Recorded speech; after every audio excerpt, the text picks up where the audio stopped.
अच्छा, मैं एक बार फिर मेरे फिरदौस आशिक अवान साहब हमारे लाइन पर है। आपको आवाज आ रही है मेरी? आ रही भाई, क्या हो गया है?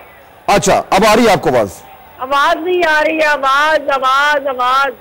अच्छा, ये हमें मसला हो रहा है, हम इसको फिर ठीक है माजरत के साथ।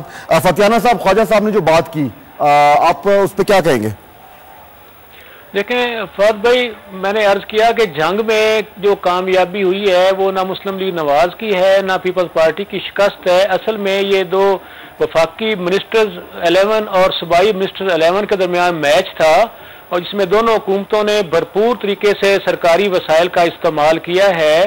और ये है कि वो बिरादरी और ज़ाती असर रसूख के लिहाज से वहाँ फैसले होते हैं। जंग में आप सबका रिजल्ट देखें 2008 का, उसमें भी आपको नजर आएगा कि मुस्लिम लीग कायद आजम और आज़ाद लोग बहुत बड़ी तादाद में इलेक्ट हुए। शुरू से यही सूरत हाल है, तो ये नहीं कहा जा सकता किसी जमात को कामयाबी या नाकामी हुई है।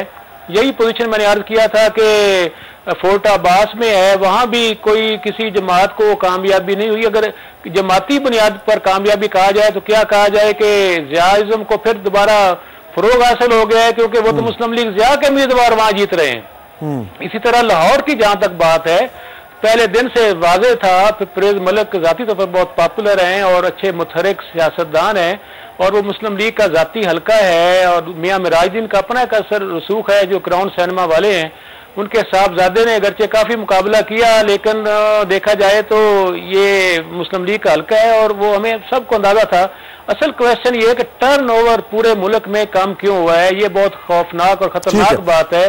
क्या अवामों का सियासी जमातों से इत्मीनान उठता जा रहा है कि इस दफा खुलकर वो लोग वोट कास्ट करने नहीं आए? ठीक है, ठीक है, एक तो इशू है। साद रफीक साहब, फोर्ट अब्बास में जो कैंडिडेट है जाजुल हक साहब, जिनको सपोर्ट कर रहे थे, उनकी पार्टी से थे शाहिद अंजुम साहब, उनका कहा जा रहा है कि वो जीत रहे हैं। आपकी पार्टी ने वहां पे उम्मीदवार खड़ा नहीं किया, सपोर्ट आपने किसको की है? हमने तो जी अपने उम्मीदवारों को, अपने जो हमारी पार्टी का जो वहाँ पे स्ट्रक्चर मौजूद है, मेरा ख्याल है उनको कोई इंस्ट्रक्शन नहीं दी है, क्योंकि मैं NA 1 2 3 में बिजी था। क्योंकि हमने वहाँ पे इलेक्शन में उम्मीदवार इसलिए खड़ा नहीं किया कि पीपल्स पार्टी की जीती हुई सीट थी, लेकिन हमने वहाँ पे अपनी पार्टी उम्मीदवारों को शायद गैर जानिबदार रहने के लिए कहा होगा। मुझे एग्जैक्ट मालूम नहीं है, मैं NA 1 2 3 में बिजी था। मैं आपको बताता हूँ कि हमें क्या रिपोर्ट आ रही है, हमें ये रिपोर्ट्स आ रही हैं कि आपने एक तीर से दो शिकार किए, जो कहा जा रहा है वो स्मार्ट पॉलिटिक्स। वो ये कि आपने पीपल्स पार्टी को कहा है कि हम आपको सपोर्ट करेंगे, हम अपना उम्मीदवार खड़ा नहीं कर रहे, शायद आपको था नहीं उम्मीदवार, लेकिन अंदर खाते आपने दूसरे उम्मीदवार को सपोर्ट किया है। पीपल्स पार्टी को शिकस्त हो गई है, और आपका जो है वो नून लीग जो है वो उसकी वाह हो रही है, किसी उन्होंने पीपल्स पार्टी को भी शिकस्त दिलवा दी। ये तासुर है वहां पे? फाज भाई नहीं, ऐसे नहीं है। एक तो उम्मीदवार एक नहीं 4 थे, और उस मीटिंग में मैं मौजूद था जिसमें उन उम्मीदवारों के इंटरव्यूज किए गए थे। लेकिन चूंकि पीपल्स पार्टी ने NA 55 और NA 1 2 3 में उम्मीदवार पुट नहीं किया, हमारा वह उम्मीदवार पुट करना बनता नहीं था, नंबर 1।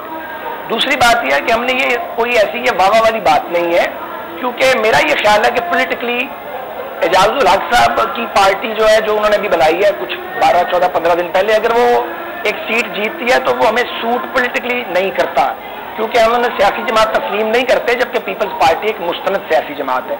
यहाँ भी टर्न आउट की बात की गई है। टर्न आउट मैं फिर कहूंगा, जंग के हवाले से 1 मिनट में बात करना चाहता हूँ। देखिए, जंग में ये दुरुस्त नहीं कहा गया कि गुजरा की 11 का मुकाबला था। अगर आप